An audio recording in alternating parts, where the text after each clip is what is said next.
নমস্কার দর্শক বন্ধুরা, এক্সট্রা টাইম বাংলায় আপনাদের সকলকে স্বাগত। এবং এই মুহূর্তে রয়েছি যুব ভারতী ক্রীড়াঙ্গনে এবং মোহনবাগান দল তারা কিন্তু আসন্ন কলকাতা লিগের জন্য প্রস্তুতি সাধছে এবং গতকাল তারা বিধাননগর মিউনিসিপ্যালিটি স্পোর্টস কমপ্লেক্সের সঙ্গে একটি প্রস্তুতি ম্যাচও খেলে এবং যেখানে বড় ব্যবধানে জয় পেয়েছে মোহনবাগান দল। এবং তারপর আজও কিন্তু একেবারে কঠোর প্রায় 2 ঘন্টার অনুশীলন এবং তীব্র তাপপ্রবাহের মাঝেই কিন্তু অনুশীলন চলছে। এবং এরই মাঝে কয়েকটা আপডেট আপনাদেরকে জানিয়ে দিই, সেটা হচ্ছে রাজা বর্মন তিনি কিন্তু মোহনবাগানে যোগ দিয়েছেন। মোহনবাগানের কিন্তু বলা যেতে পারে কার্যত ফার্স্ট চয়েস গোলকিপার এই মুহূর্তে রাজা বর্মন, তিনি কিন্তু আজ অনুশীলনে যোগ দিয়েছেন। এবং গতকালই তিনি এসেছিলেন, কিন্তু কাল প্রস্তুতি ম্যাচ থাকার কারণে তিনি অনুশীলন করতে পারেননি এবং আজ তিনি কিন্তু অনুশীলন করেছেন।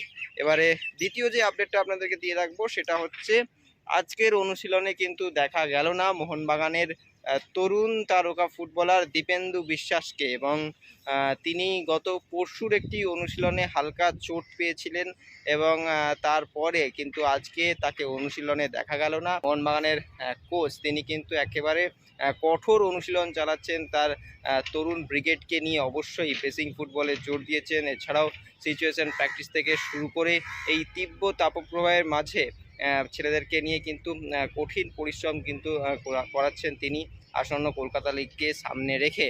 তো সেক্ষেত্রে সব মিলিয়ে কেমন হলো আজকের অনুশীলন, সেই কিছু বিশেষ মুহূর্ত রইল আপনাদের জন্য।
Extra time.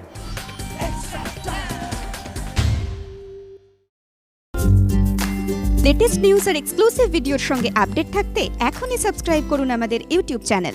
বেল আইকনে ক্লিক করতে ভুলবেন না যেন।